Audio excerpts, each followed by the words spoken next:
niwe muntu wanoje kuvugira kuri mikoro akajya muri ati ijwi rivana mu nda ukarizamura ariko mu nyine ukureba akavuga ati urabura iki gipori aravuga ati ngwino rimwe murabizi ko yakoze n'amakuru ati ngwino rimwe tuvuga ndavuga mana yanjye ndavuga n'umuyobozi gute rero njya nibuka Gatarengera ngo aperi yari yakinye na Reyi Muhanga abazi iby'imipira murambwira icyari cyabaye kugira ngo stade y'i Kigali ze gukora Gatararogeza Reyi iratsinda kwa kundi bogeza b'imipira kugira hejuru ntibyamutwaye amasegonda make baba barayishyura tarara baratwishyuye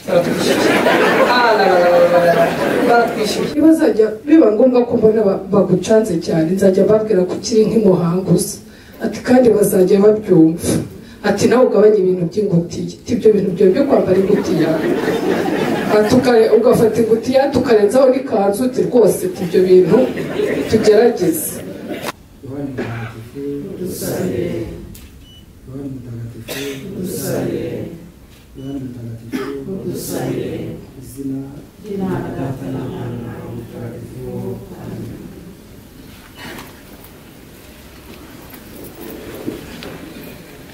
Gatare twahuye ndi umwana muto, umwana ufite inzozi, umwana ufite intumbero y'ejo hazaza, ariko ubura umuryango cyangwa wamufungurira umuryango ngo abashe kuzigeraho.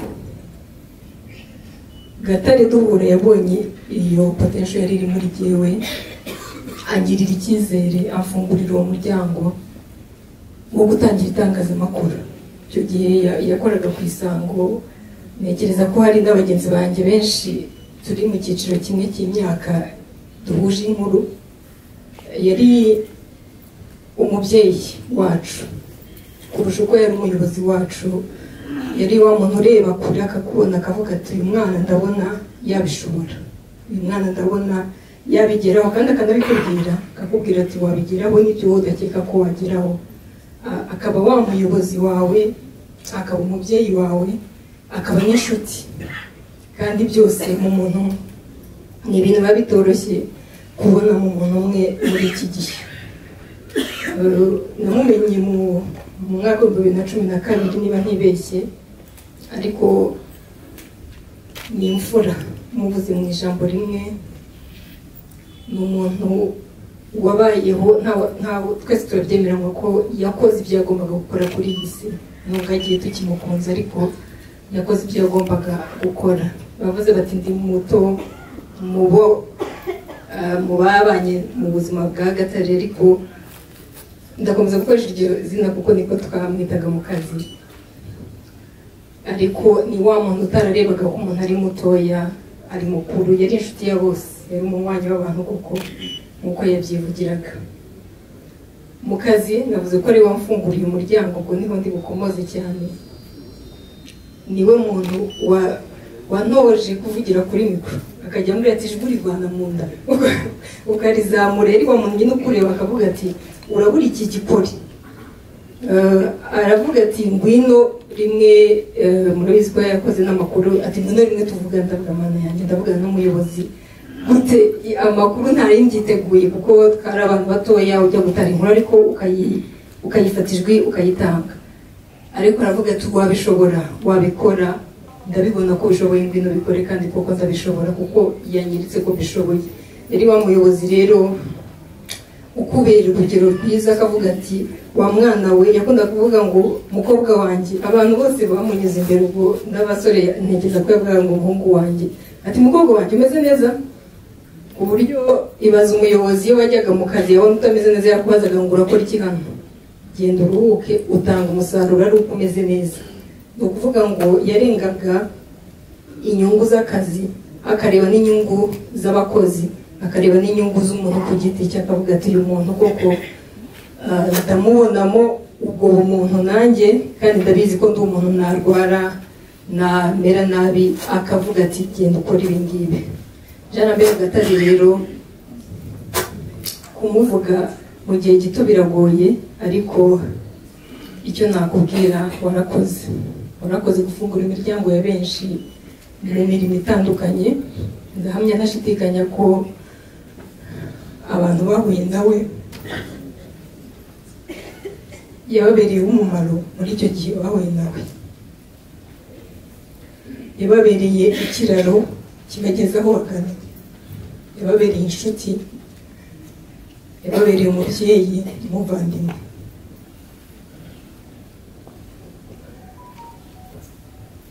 Ni byinshi umuntu yamuvugaho ariko mu magambo makeya kuko twari n'abandi bari buvuge. Jean Lambert Gatare ni urugero rwiza rwo gukora icyo ugomba gukora kuri iyi si ukagira neza, kuko papa si yacu twese ku isi ni ugukora ibinyuranye, ariko ntekereza ko yari ikiraro cya benshi kandi yarabikoze. Naruhuke mu mahoro, ndahamya ntashidikanya ko inshingano yari afite kuri iyi si yazikoze pe, nubwo twari tukimukunze ariko iyo yakoze ibyo yagombaga gukora mu gihe cye yarakoze. Mana yanjye yonibutse ko wifuza utigewe n'umushumba ukuragiye. Nzohereza Roho wanjye akumvisha ibyo navuza kumara ubwo umbera umuhamya. Nishima nkanogirwa kuko nzataha Yeruzalemu nshya, aho umwami antegereje. Umushumba wanjye andagira mu rwuri rwiza, ntabwo nikanga ibirura biraza akabirinda. Imuyuye kandi muhora mu biganza nyegura.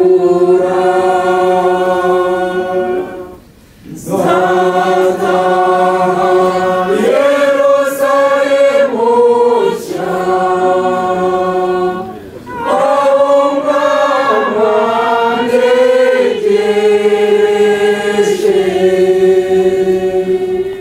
Mana yanjye ndaje, Mana yanjye yonibutse ko wivugiye utigewe n'umushumba ukuragiye. Nzohereza Roho wanjye akumvisha ibyo navuza kumara ubwo umbera umuhamya. Nishima nkanogirwa kuko nzataha Yeruzalemu nshya, aho umwami antegereje. nta buhamya nabona wenda navuga kuri Gatare. Ngewe tumaze imyaka 9 tuziranye na Gatare, wenda ikindi gitandukanye n'ibyo abandi bagiye bavuga, njye ntabwo yanyigishije itangazamakuru, ahubwo yanyigishije kuba rwiyemezamirimo mwiza. Nicyo wenda numvise abantu bagiye bagarukaho, kuko ngewe naje gukora muri Nyamirambo, wenda ngiye mberaho gatoya, hari ahantu yakundaga kwicara nko mu minsi wenda nk'ine mu cyumweru, muri 7 y'icyumweru hicaraga nk'ine. Yakikizwaga n'abantu wenda nka 50 bicaye bamushaka, kamenya ukuntu abajera kandi bose bamushaka batandukanye.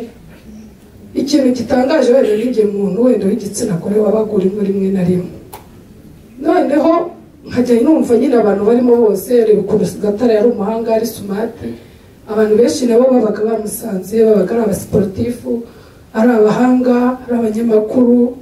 Ngiye mwumva mfite ubwoba, nari nturutse mu cyaro, kwa kundi uba utangiye bizinesi ugasubira nzabishobora, nkumva nditinya. Akajya ambwira ati wewe ujye wishyiramo akanyabugabo, niba azajya biba ngombwa ko mbona bagucanze cyane nzajya mbabwira ko ukiri nk'imuhanguza, ati kandi bazajya babyumva, ati nawe ugabanye ibintu by'ingutiya, ibyo bintu byawe byo kwambara ingutiya, ugafata ingutiya tukarenzaho n'ikanzu, uti rwose ibyo bintu tugerageze. Ati kandi tufite amagambo, ati hari n'amagambo njya nkumviraho numva nakoresha mu itangazamakuru, ati ugabanye ibyo bintu byawe, ati nanjye nzajya mbagufasha. Kuko bakitega benshi hano narababonye barahari, bakavuga ati ariko ibyo bintu byawe turiya muntu tiki, akavuga ati ariko uriya muntu rwose muramurenganya, yakaba ari nk'imuhanga. Ubwo nyine yababwira gutyo bakaba baratuje. Ubwo muri make Gatare mu myaka wenda twamaranye yanyitaga sister we, nge ntabwo yanyitaga umukobwa we. Mu by'ukuri ntababeshye, hari aho yangejeje. Noneho hari ukuntu nagendaga mwigiraho utuntu. Hari umuntu wari inshuti witwaga Migambi, agakunda kuvuga nyine nk'ibintu ukabona akizemo nyine kwa kundi uvuga inkuru ukongeraho montage. Gatare noneho akabireba akamunegura, yamunegura ntabimwereke, agacunga akajya amubwira. Nanjye noneho agacunga yahemika iminwa ngashaka kumwigana, navuga nti ibintu sinzabibika. Rimwe ndavuga ati Miga, uzi ko buriya bya bigambo byose uvuga Gatare guseka?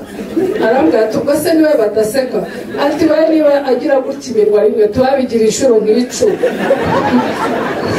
Noneho numva birakikije, ndavuga ati se buriya nanjye aravuga ati ahubwo we byaranamurenze.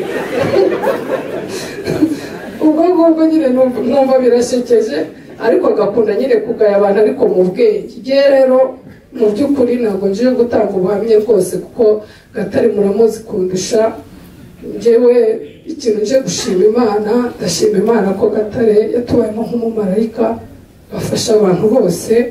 Ndashima Imana ko Gatare yaje ari muri misiyo yo gufasha abantu kandi yarabikoze. Mushimiye ntago ahari. Gatare ni umuntu Imana yatuzaniye ngo dufashe muri ubu buzima. Hari akantu kamwe nigeze kumubwira, navuga ko duhuje ibintu byinshi. Twajyaga tuvuga tuti hari ahantu ajyaga akunda kwicara mu rugo ataje nkaho ngewe nakoreraga. Noneho nkavuga Gata ko hari ibintu ushaka ko tuganira, twagiraga amabanga tukicara tukavugana nyine tugahagarara. Ati rana rindi mu rugi kandi urabizi yuko njye nawe turi ibirumbo, reba dutaha bwije, ngiye kuguca ngo uhamagare umuherekeze tugende tuvugana.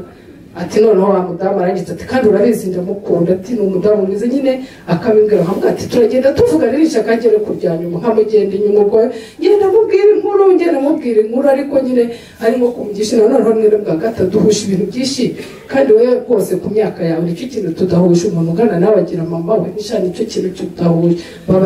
Babarire mama wa mbere, mama wanjye ati ntiyakwemera. Ati nanjye ntanyemera neza, atureba ngerageza. Ati mu bantu tuvukana umuntu wakwemera ni ba petit frere. Ati we ntashaka kukwemera, ati wikirirwa wirushye. None se ni mushiki we? Ngo rwose ngo noneho ngo mushiki wanjye byo biri kuri, ngo ntabwo yakwemera ngo umugabo we noneho yanakurondora ngo ni frere. Ubwo nyine mpita mvuga ati ubwo rero ntabwo byakunda, twibanira gutyo.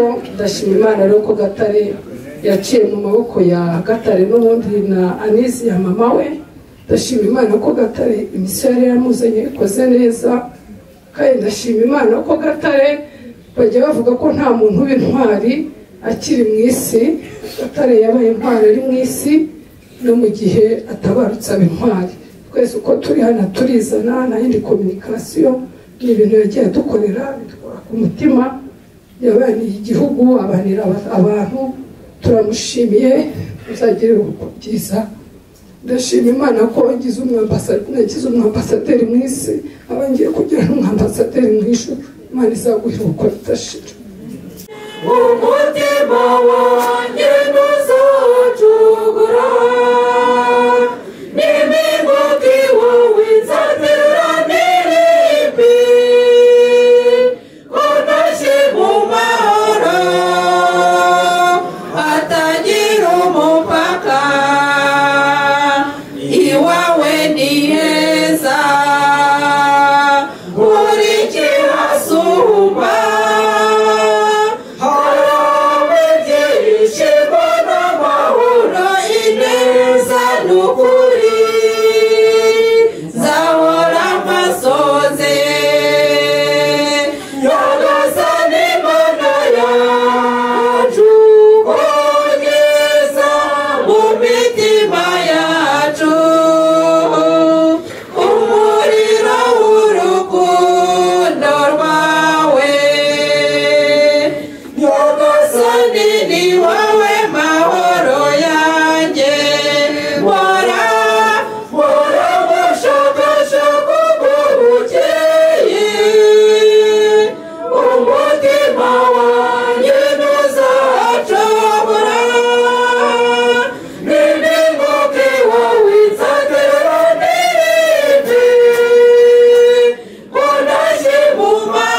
Claudia Mutesi ni njye uyoboye abanyamakuru muri iyi minsi, simbuye umugabo witwa Barore utasimburwa byoroshye.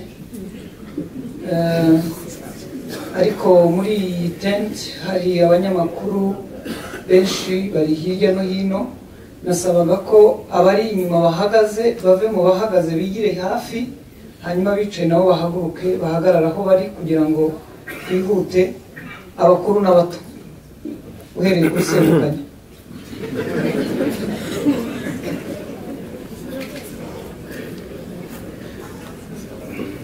Hari abari inyuma barimo baraza.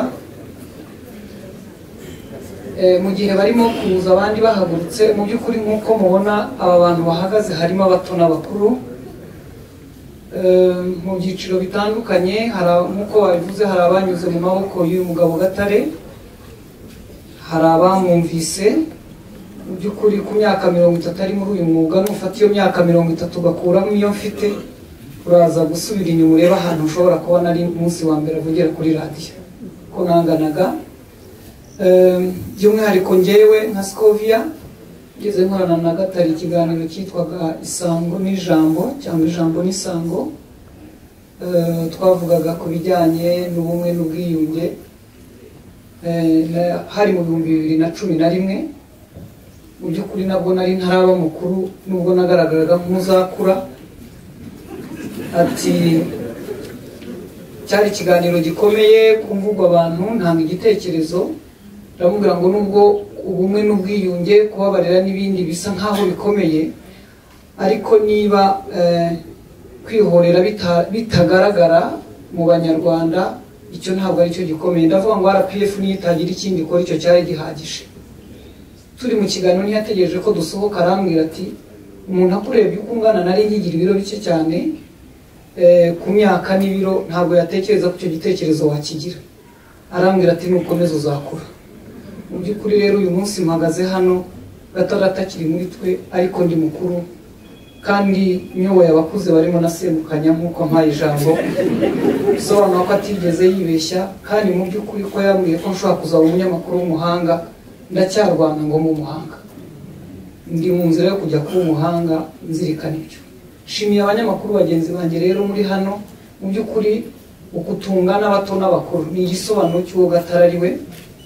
Ntabwo ndi umukunzi w'imikino, ariko reka mbabwire iyi nkuru nsoza, kuko turi hano kugira ngo tubafate mu mugongo, tubane namwe. By'umwihariko Madamu Gatare, wumve ngo uyu muryango mugari uri hano urasobanura urukundo twakundaga Gatare, urasobanura urukundo icyo Gatare avuze muri twe mu buzima bwacu bw'uyu mwuga, birasobanura icyo Gatare yari avuze mu kumenya amakuru, mu gucyaha, kandi agacyaha mu ijwi rifite urwenya, ariko wajya ugenda ukajya wumva rikomeza rigaruka mu mutwe wawe. Ndetse benshi bari hano bashobora kuba ari pepenyeri y'Isango Star. Nituvuga Isango Star ntituri bwibagirwe Gatare, bagize uruhare rukomeye kugira ngo abantu bamwe tube turi abo turi. Hano rero njya nibuka Gatare, ngira ngo aperi yari yakinnye na Reyo Muhanga. Abazi iby'imipira murambwira icyari cyabaye kugira ngo stade y'i Kigali ze gukora. Gatare arogeza aperi iratsinda, kwa kundi bogeza b'imipira kugera hejuru. Ntibyamutwaye amasegonda make, baba barayishyuye. Tarara, baratwishyuye.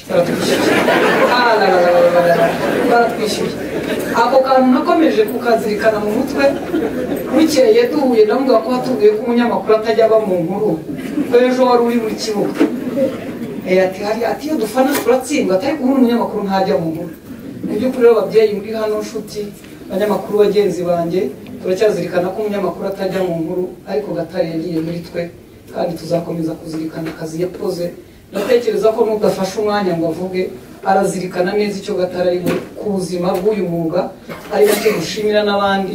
Nifuza ko mu by'ukuri abanyamakuru ni benshi, mu minsi y'akazi twese dufite ibyo dukora, kandi dukora ku manywa na nijoro. Kuba tungana dutya bahagaze bose ni abanyamakuru, ntimujye mu protokole. N'abanya bari ruguru nabo nibo, n'abandi benshi. Hari icyo bisobanura kuba ingeri zose, abagore, abakobwa, abana bakiri bato, abagabo bakuze, ni igisobanuro cy'icyo yakuze. Ndabashimiye, mukomere, kandi turakomeza kubana namwe. No ku munsi w'ejo tuzaba dufite inshuro nk'izi, tutitaye ku kazi dufite, kuko na Gatare ugiye ndavuze ngo ntabwo navuga ngo uwahoze ari umunyamakuru kuko ni umunyamakuru ibiganiro bye turacyabyumva tuzakomeza kubyumva ntimutungurwe no gushobora kuza kumva divatiye icyamamaza ibicuruzwa nyiri kubivuga atagihari nta munyamakuru upfa araruhuka Imana rero iruhuko ridashira yabashimiye nanjye ndagira ngo mbanze nihanganishe umudamu wa Gatare n'umuryango we n'abana be ndetse n'abavandimwe be bavuze ngo umunsi nyine w'abanyamakuru niko bimeze Gatare ubuzima bwose bwabaye itangazamakuru njye ndashaka kuvuga Gatare inshuti yanjye twabanyeho imyaka itari mike kugeza n'ubu tukibana ariko twakoranye imyaka nayo navuga itari mike wenda za guhindura gato ariko twarakomezanyije turabana ndihanganisha bagenzi be inshuti ze cyane nabaze ndabona ba mugabo Justine hari nkabona igikomere bafite n'abandi babanye nawe imyaka myinshi nkumva ko ndagira ngo bakomeze nk'inshuti za Gatare twabanye nawe uyu mugabo ukomeye umugabo mwiza ukunda akazi nk'uko wabivuze agakunda n'abantu uriya ushobora gukunda akazi cyangwa ariko ikintu cya mbere kuri Gatare ni ugukunda abantu kubitangira kubana nabo rimwe na rimwe ukirengera no akanirenganiza n'ibyakamugirira akamaro cyane nicyo nzi kuri Gatare kera muri sinibuka umwaka neza y'umugabo ariko nyibutse ari kuri BBC byari muri 2019 aho ngaho sibyo kigiye mwibuka ko itangazamakuru yaba mpuzamahanga yakoreraga BBC ariko BBC iri aggressive kuri politiki y'u Rwanda Gatare yatweretse ko ari umuntu ukunda igihugu icyo gihe ndabyibuka yakoranaga na Serafe Byiringiro nyakwigendera n'uwo Serafe akajya mushaka akamubura kandi abanyamakuru igihe bakora kuri BBC cyangwa za RFI banga bagize amahirwe yo kubona amafaranga menshi umushahara mwiza utameze nk'iyari icyo gihe ahandi niho bimwe wenda mugabo arabyibuka Serafe akageza kumushakira kuri Orenfo aho ngeze mbaza Gatare rimwe Gatare kuri mu bantu bameze neza bahembwa neza ikibazo ufitanye na BBC ni iki aba Gatare icyo gihe ati ye numva ntari comfortable no gukorana na radio isa nkaho itumva gahunda zacu icyo gihe ngira ngo muri abanyamakuru barimo batumva jenoside yakorewe abatutsi badashaka kuyivuga bayikwepa Gatare ati ntabwo nzakomeza gukorana n'iriya radio kigenda byibuka nari chef wa programme umugabo aza kumbera na Gatare bati Gatare agomba kuza kuri radio Rwanda nibaza ko Gatare bahembwaga n'amapawundi hariya mu Bwongereza bahembwa arashaka kuza kuri radio Rwanda azahembwa ngahe azayahembwa azayo bahemba ngira ngo tukora dufatanyije na ba mugabo ngaba n'abari twakoranaga bakarangira na abawiri ataraza kuri radio Rwanda ariko kugira ngo amazi byagenze bite ati ntabwo rero gukorana n'abantu batumva politiki y'igihugu cyacu rero babaye kuri mugabo witwa Gatare yakundaga igihugu ejo bundi ambasaderi Karabaranga nabwo yabikomoje yabivuze n'indani mu kiriyo umuntu akundaga igihugu no kukirwanira no kumva intambara burya itangazamakuru ni ikintu gishobora gusenya cyangwa kubaka Gatare afite umutima w'itangazamakuru ryubaka kandi rirwanira igihugu tuvuye aho ngaho akaba n'umugabo w'urwenya rwinshi ndibuka twari tuganira ku bya jenoside akambwira ko yarokokeye iwabo n'Inyange akambwira ati Gatare yakishe mu kiliziya ntazi Gatare wuhe ubwo yavugaga isi si yo mugabo urabyibuka ajya badusetse badutera urwenya kandi tuzi ko ubona umuntu ababa yabaye yagize shock ati papa wanjye aracyari mu kiliziya y'Inyange ati barakishe yo ntabwo arabaye tukabihangane komera bibaho Gatare ko kiliziya narayisimbutse urumva Gatare umuntu wari uzi kubana no kuganira no kwitwara mu bihe bikomeye. Ikindi cyangaragaje ku rukundo rw'igihugu Gatare afite, kugira ngo niyo wasimbuye urasa maze gupfa nawe akaba inshuti bakanasa, rimwe rimwe ukaba wafata umwe utazi ko arondetse ko urasa yamusumbagaho gatoya. Imana nawe muri kodeshije ko nawe ari inshuti ye cyane. Noneho muri iyo minsi urasa yitabye Imana, amusimbura muri Rushyashya nk'umuyobozi wa Rushyashya. Neza wa mugihe yari afite wa Rushyashya wo guhangana n'ibibazo igihugu cyaterwaga n'abagiharabika bari hanze, Gatare bikora neza pe, bikora neza kugeza n'ubu ngira ngo yakibikora. Nawe ndagira ngo mushimire ko umwanya wawugizemo uruhare rwiza kandi rukomeye. Ubundi rero akamenya kubana cyane. Azomba n'umukobwa uri hano witwa Eveline twari twishanye hariya, amwira ukuntu muri za 2003 yagiye Arusha, nanjye naragiye muri za 2000 ngengo ngaruka nko muri 2002, ntabwo twatanaga gukurikirana na mugabo Justine uri. Noneho Eveline wambwira ati Gatare ageze Arusha yakoze ibitangaza cyane, abantu baramukunda cyane ko nko kuturusha twebwe y'umugabo, iyo twebwe twaraho tumeze nk'abashakisha. Ariko Gatare ageze yarabaye mu Tanzania yavuga ibiswahili mbona abantu barusha bari hariya mwakoze kuza guherekeza umuwanyi wanyu.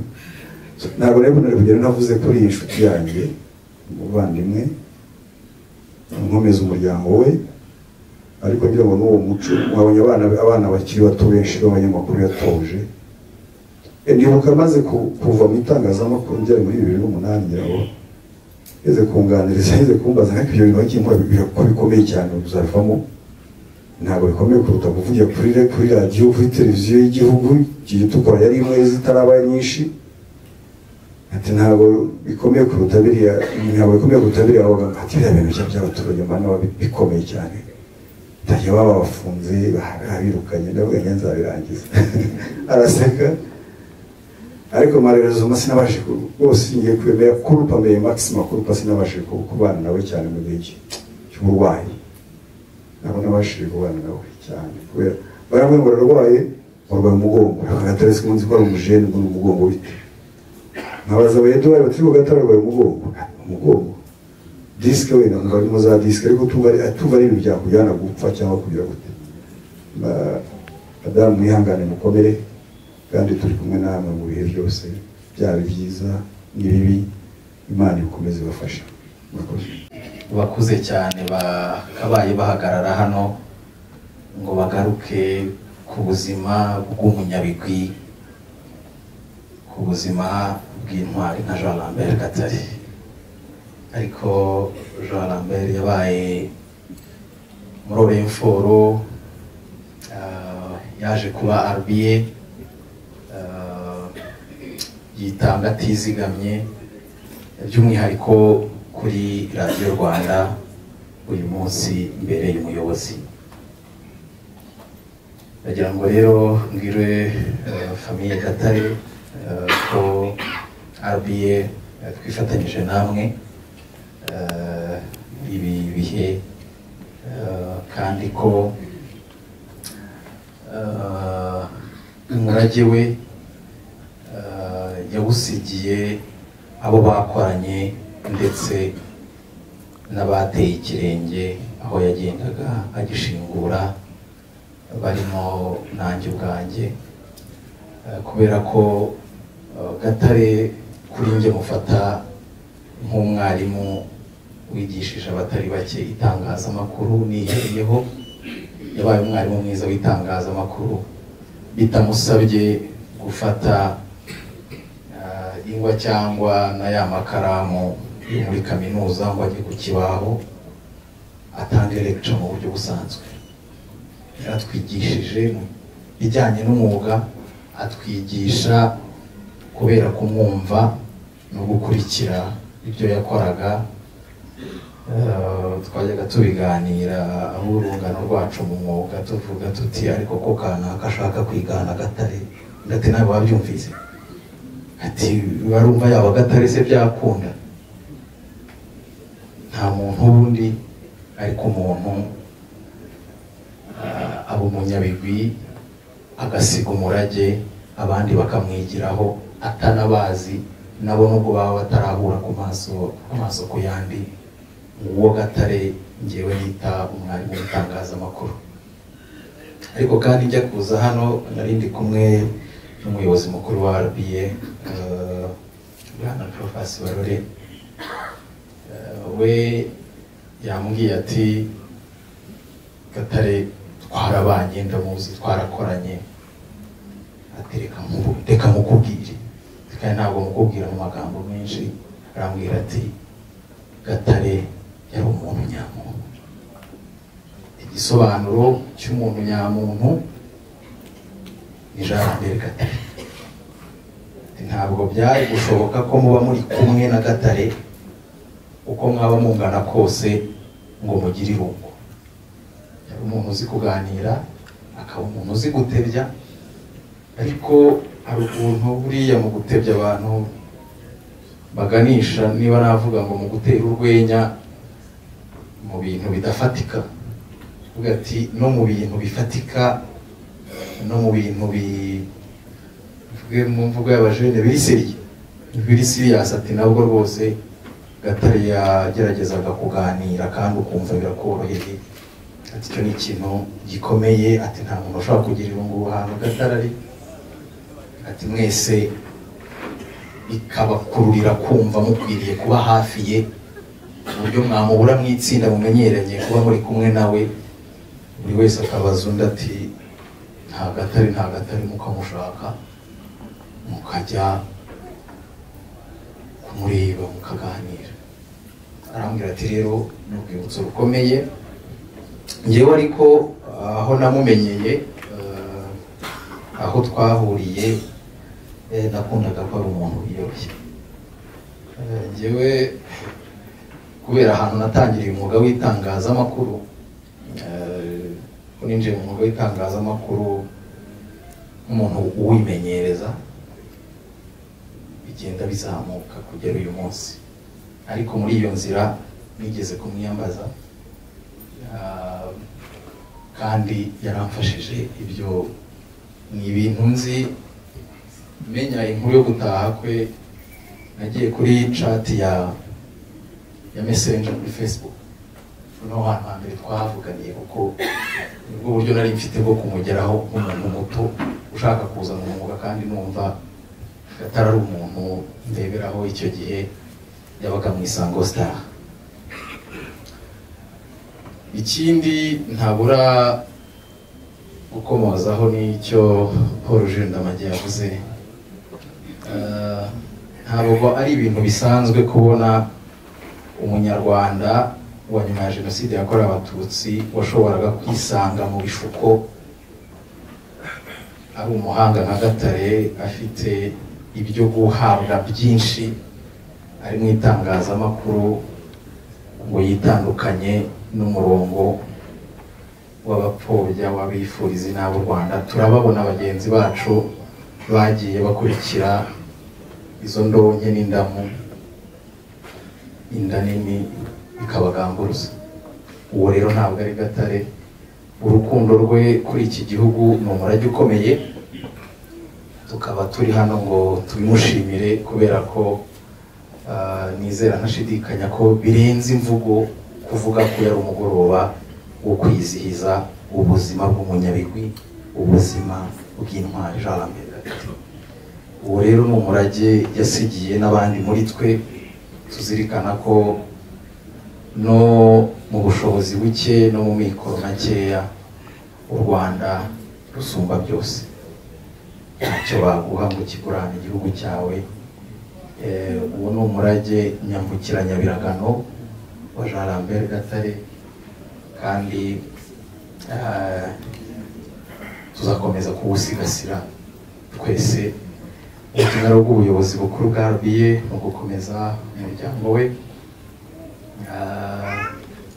muri ibi bihe, ariko kandi yaba nk'uko turi hano uyu mugoroba no ku munsi w'ejo abayobozi bakuru bo bazaba babonye uburyo bwo kwifatanya n'umuryango wa Gatare n'inshuti z'umuryango mu kumuherekeza mu cyubahiro akwiye.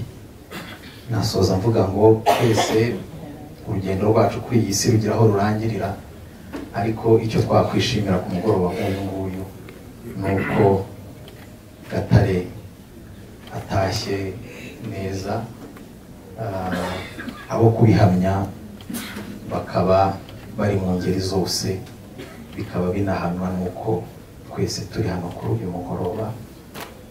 Umuryango we rero ukomere, twifatanyije namwe. Nakoze ye muntu wajyanye Zambia. Umuryango umuvandimwe wacu Jean Lambert Gatare yarabereye umunyamuryango, natwe turi mu gahinda.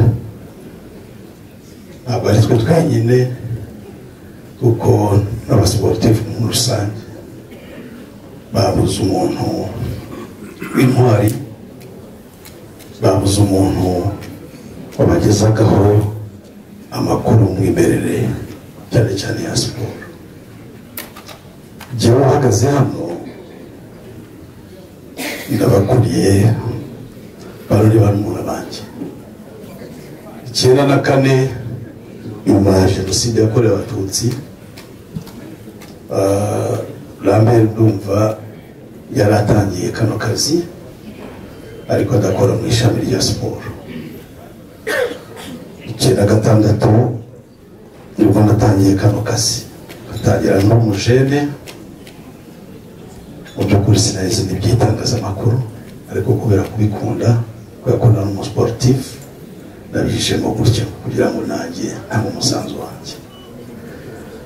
Gatare ari mu bantu ba mbere bakundaga kunyegera bakamfasha, bakanyereka ukuntu bandika Ikinyarwanda.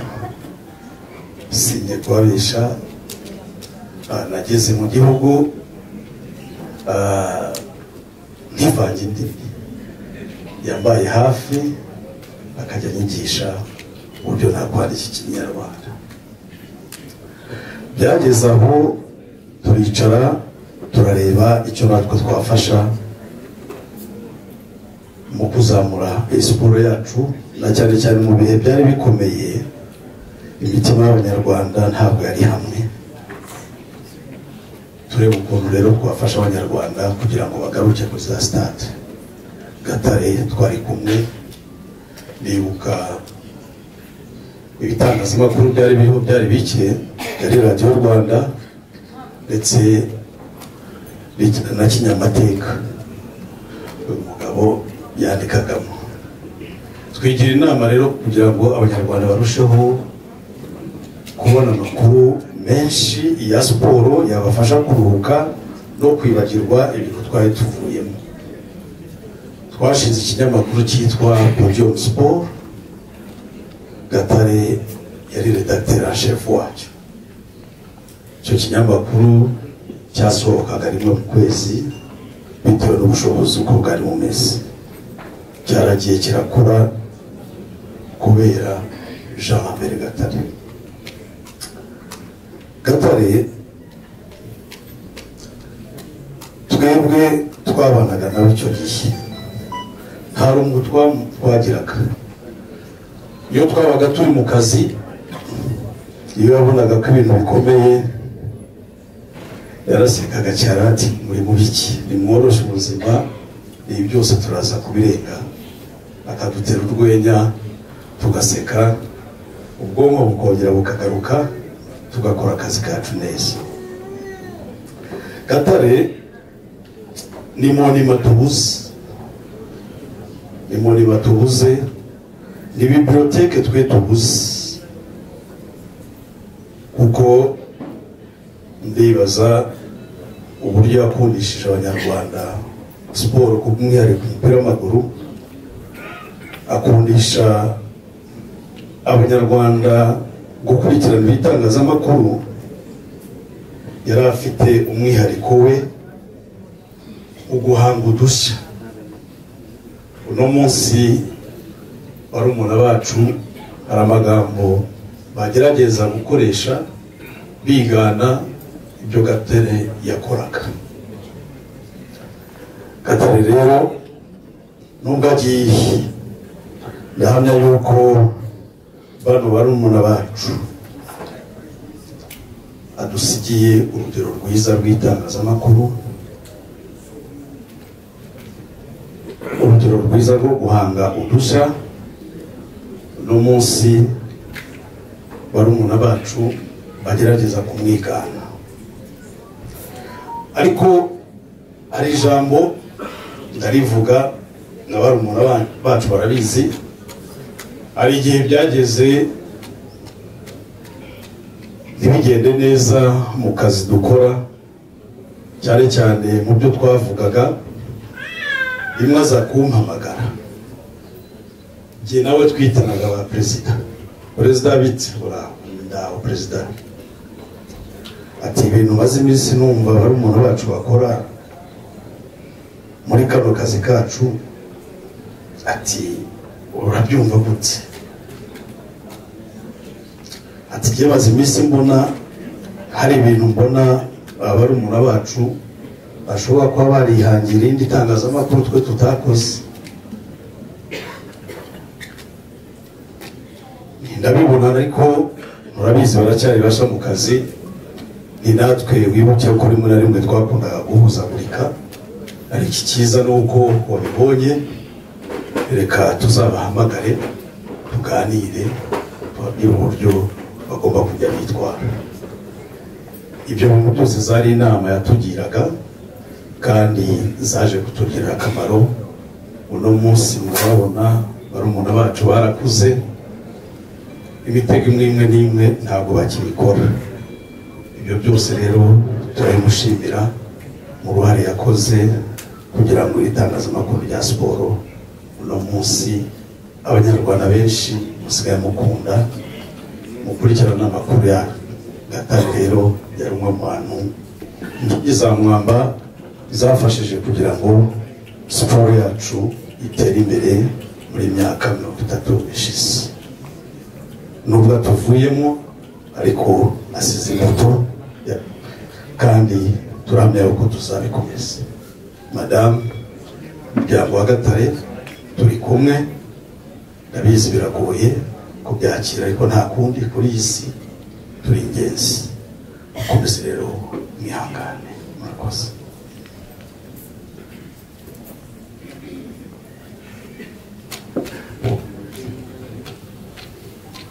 Barakoze cyane aje sport.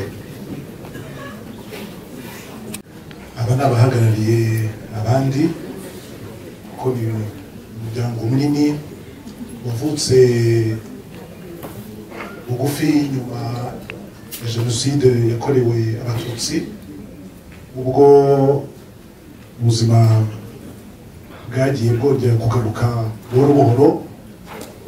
Bari abasportif haba mu Rwanda cyangwa se bari batuye hirya no hino bagenda biyegeranya. Twebwe turi hano abenshi tugihe twakinaga volley, haba mu bahungu, mu bagabo cyangwa se mu bakobwa, abari n'abategarugori bagenda bishyira hamwe. Kipe ya mbere y'ingenzi y'ikubitiro yitwaga Kigali Volleyball Club, ari yacyariho kabese, ariko benshi tugakinira hano kuri Rafiki. Kuri Rafiki tukahahurira turi benshi, tugenda tuba benshi uko igihe kigenda. Hanyuma haza kubaho kuvuga tuti ahantu turahagira tukabura akanya ko kwitoza kuko turi benshi ku kabuga kamwe. Nibwo twiyemeje rero bamwe gutangira andi makipe, andi maclub. Mu bakobwa hatangira Les Colombes, mu bahungu hatangira Amasata.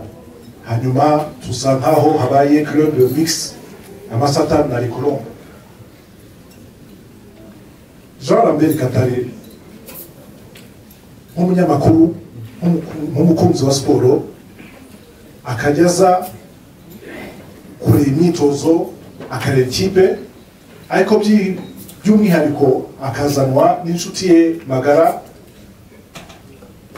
Fideli Kajugiro Sebarinda, kuko n'urwo rugendo Fideli niwe wari umutoza hejuru y'umwuga we w'ubunyamakuru, niwe wari umutoza w'ikipe ya Rekolombe, akagezana abagenzi be b'abanyamakuru barimo Gatare, yemwe barimo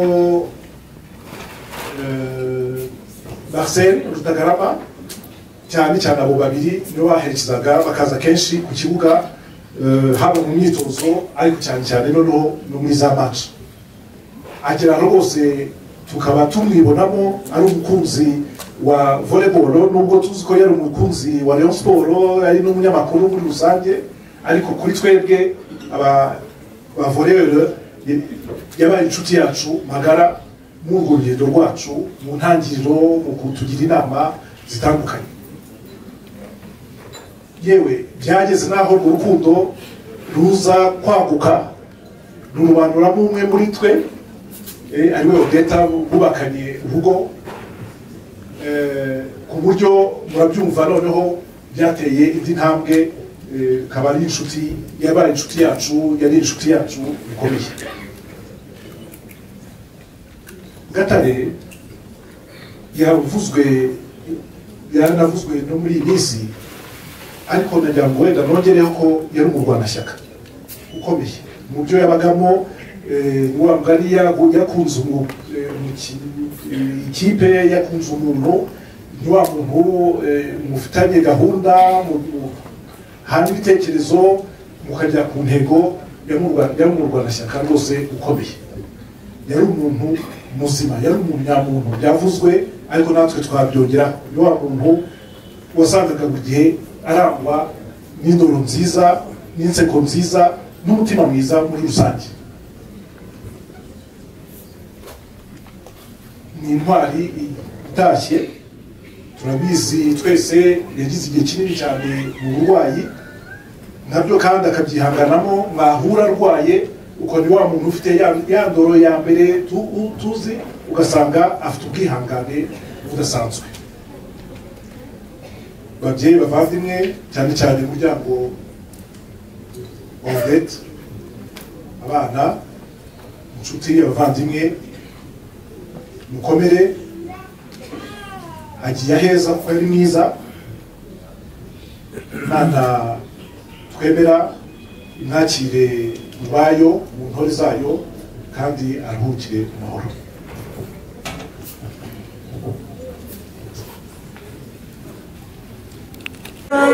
Igihe cy'umukiro kiregereje, umucunguzi w'abantu ageze hafi, hahirwa bamesa amakanzu mu maraso ya ntama. Nimukomere bagaragu ba Nyagasani, nimutwaze mube maso kandi musenge, muhore mwiteguye kuko umwami ari hafi kuza.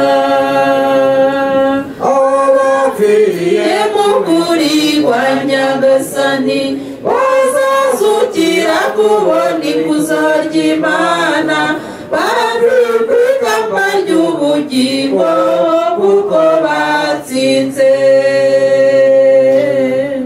Nimukomere bagaragu ba Nyagasani, nimutwaze mube maso kandi musenge, muhore mwiteguye kuko umwami ari hafi kuza.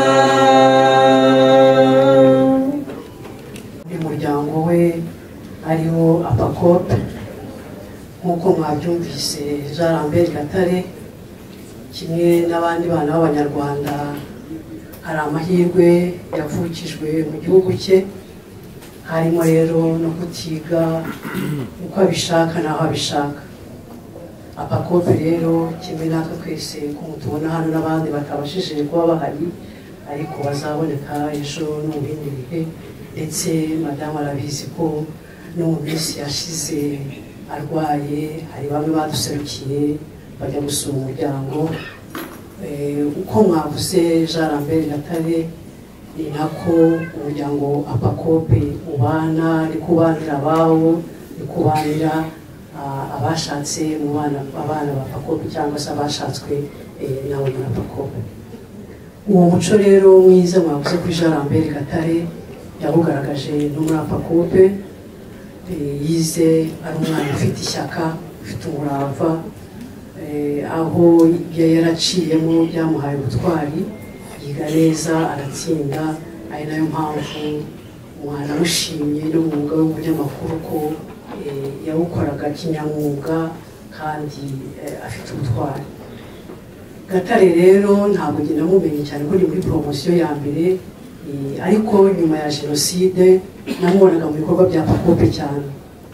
Mwumvaga inkuru za apakope twabaga twibutse ko zacaga kuri radiyo Isango, yabaga hari akatuba hafi, umuryango we akawuba hafi, inkuru ikeneye gutangwa ivuga ku bya apakope ntabwo yaburaga kuyitanga ko umwana wacu Jean Lambert Gatare yari ahari. Bavuze rero urukundo yagiraga, njye nk'umuntu mukuru wari warize kuri apakope, iyo twahuraga yankoreraga nk'umuntu uhobera tante we, afite urukundo ntabwo yagushobora kwicaho ngo anirengagize, kimwe na bagenzi banjye yaratwereka urukundo pe. Umuryango wa apakope rero uri hano kugira ngo wifatanye namwe, wabwiye ko ubabajwe no kubura umwana wawo kandi ugiye akiri mutoya. Yari agifite byinshi byo gukorera umuryango we no gukorera inshuti n'igihugu. Ubukotanyi bwe bwari bugikenewe, yagaragaje igihe cyose. Urwenya rwe rwatumaga abantu benshi basusuruka.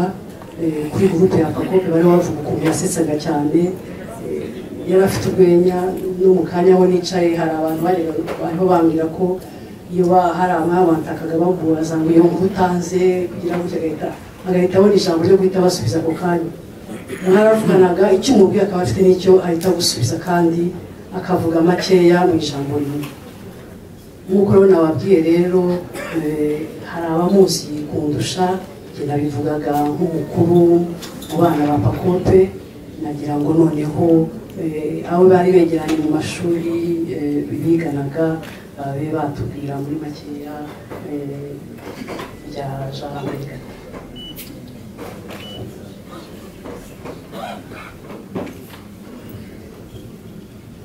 Mwiriwe, Kristo Yesu akuzwe. Nk'uko mukuru wanjye yabivuze, Jean Lambert Gatare ntabwo niganye nawe mu ishuri, yari imbere yanjye ho gato nk'imyaka 3, ariko yari wa muntu umenya abato cyane, akamenya n'abakuru bamuruta, ariko cyane cyane yibendaga ku batoya. Akakwegera akakubaza ati se mu ishuri urimo uratsinda? Ambwira njye ibintu by'imibare ntabwo mbishoboye rwose pe ntabwo. Ati we yajya wegera ababizi, agahora afite ishyaka ryo kumva ko nta mwana wa apakope ugomba gutsindwa, kandi koko byari mu gihe nzi ko apakope yabaga iri mu kigo, mu bigo mu Rwanda byigenga, cyabaga ari ikigo cya mbere gitsinda mu byo bitaga lokarasoma, ndumva ariko bafite icyo gihe.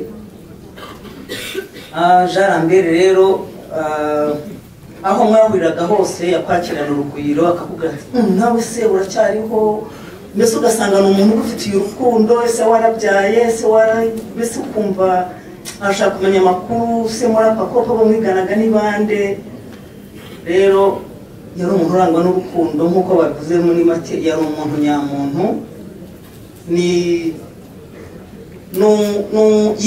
Yabaye umuntu abana natwe, niko nabivuga.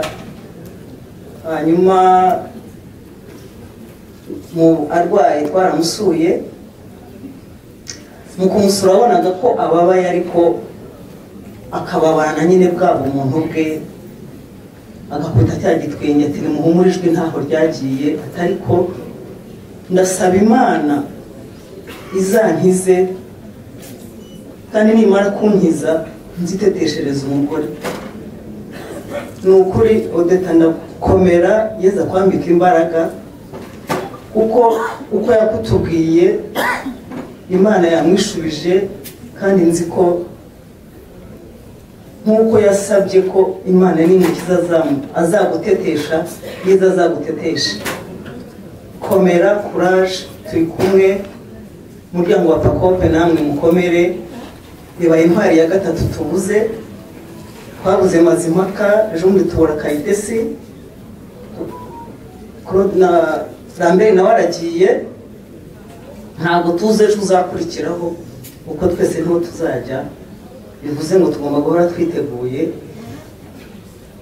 Umurage Pakope yaturaze ni umurage w'urukundo, dukomeze dukundane, dufashanye, dusurane, ibindi Imana izabiduhembera. Jean Lambert, genda amahoro, tugusezeyeho, Imana imuhe urugo ridashira, warakoze kutubera mwiza. Murakoze cyane.